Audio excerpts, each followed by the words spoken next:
Finland's President Alexander Stubb is completing a two-day working visit to Rome. The Finnish head of state will meet his Italian counterpart Sergio Mattarella, as well as have discussions with Italian Prime Minister Giorgia Meloni. The visit comes at a crucial time, just days before the NATO summit in Washington, D.C., as well as the first European Parliament plenary in Strasbourg. All eyes are on Meloni and Stubb today, two leaders that are politically from different camps, nevertheless have a lot of common ground. Let's analyze the latest with my next guest, Piero Cannas, Director, CCIIP. Welcome to the program. Good to have you. Good afternoon. Thank you for the invitation. Now, Piero, give us your analysis here. And we have this meeting, leader from the very northeast of Europe, meeting leaders from the south of Europe. What can we expect from this critical visit of the President of Finland in Rome?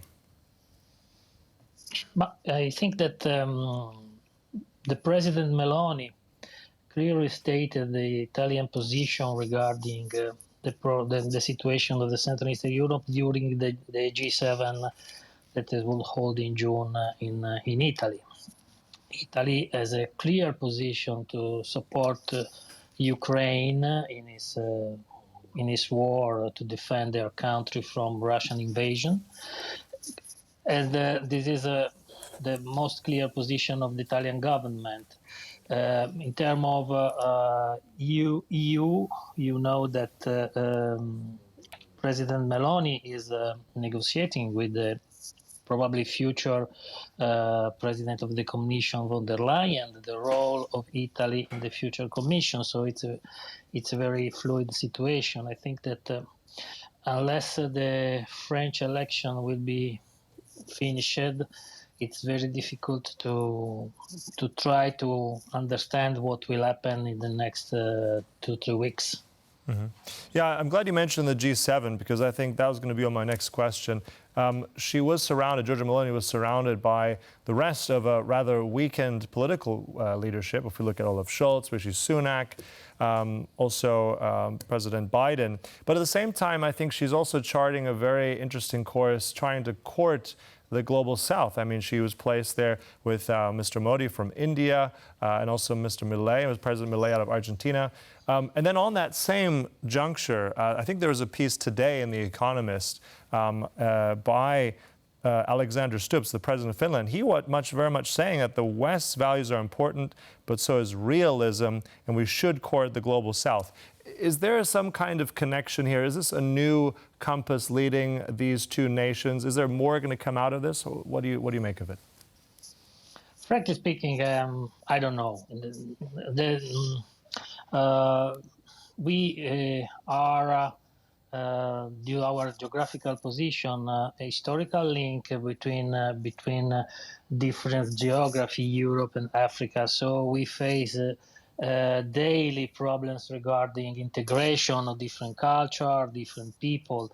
Of course, when you start talking with President Modi, the dimension of the problems are completely different. India is one of the biggest countries in the world. Its economy is growing.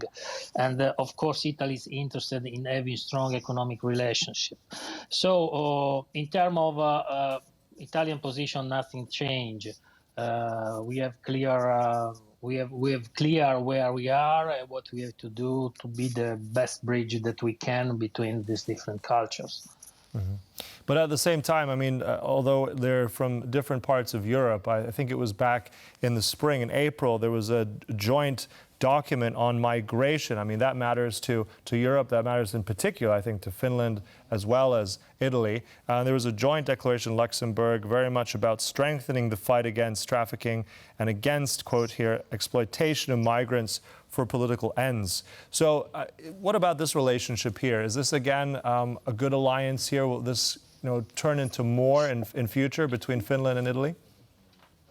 I think that is possible because Italy presented to EU the so-called Piano Mattei, that is a plan dedicated to Africa to prevent, to contrast the illegal migration from Africa to Europe.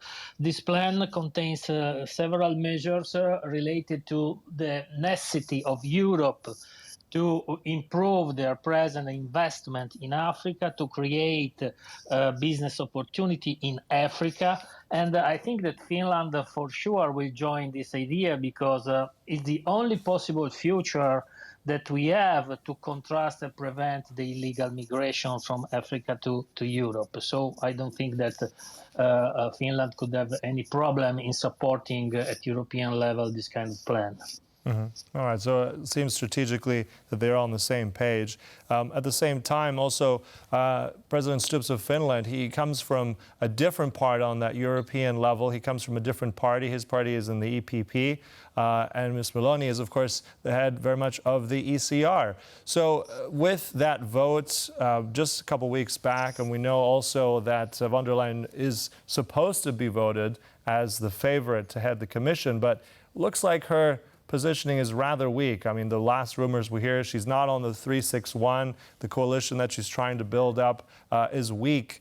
What do you foresee? Is Mr. Stubb's visit to Rome as a part of that somehow? Does this have any connection with gaining Meloni's support? Because, I mean, she did abstain from that crucial European Council vote in favor of von der Leyen. Italy, related to the position of Italy in Europe is a little bit complicated because the coalition that is governing Italy today has the Giorgia Meloni parties that is in ECR, Forza Italia that is in the Popular Party, and then there is Lega that is in the right-wing party. So it's not easy to understand also for us that are Italian, which will be the position of Giorgia Meloni.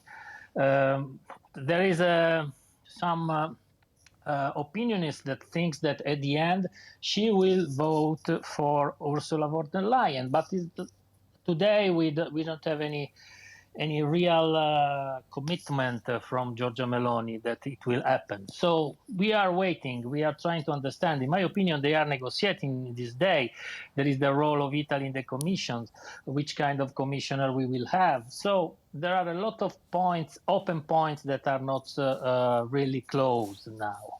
Mm-hmm. Do you have any indication, I mean, what you're hearing on the Italian side, who that potential commissioner candidate could be? I mean, we've been talking a lot about Draghi, but that's not really Meloni's man. Is there anyone else potentially floating around in your mind? No, I think that Draghi is out of absolutely is not. There are rumors related to Minister Fitto. Minister Fitto is the one that is managing for Italy the dossier of the National Recovery Plan. So he has close relations with all the offices in Brussels of the General Direction. So it seems that he could be our commissioner, but frankly speaking, from the government side, there is no official statement at the moment. Mm-hmm. Yeah, a lot of horse trading and strategy indeed. But I'm sure those kind of conversations must have come up today, maybe between Mr. Stubbs and also Ms. Meloni. Also, we have the NATO summit coming up very soon. It's next week. Italy is still falling below, out of the 32 allies, of that 2% marker for defense spending. I mean, that is noticeable. And we have a visit by Finland, a new NATO member state, who is very much pushing a very tough, higher, let's say, a target of that 2%, potentially 3% and higher. What of Italy's role in this regard? Can we expect the Italians to sway and raise that kind of level of spending in the near future? That's very tough questions because it depends on the economic situation. Italy is a part of NATO alliance, has a clear position with NATO on the Ukrainian war. I know that the government is doing its best to increase our expenditure in defense, but in this moment is not so easy. Now we are waiting in September the provision balance sheet for 2025, and then there we will see which are the real opportunities for this government to increase the expenditure in defense. Yeah, indeed. And I think we've heard from many NATO officials that 2% should be a floor, not a ceiling. We'll probably discuss it much more. Look, we'll close it there. Thank you so much. That was Piero Cannas, Director, CCIP from Italy. Thank you so much. Thank you very much. And that concludes World Talks, but there's much more coming up right here on TVP World, so stay tuned. Goodbye.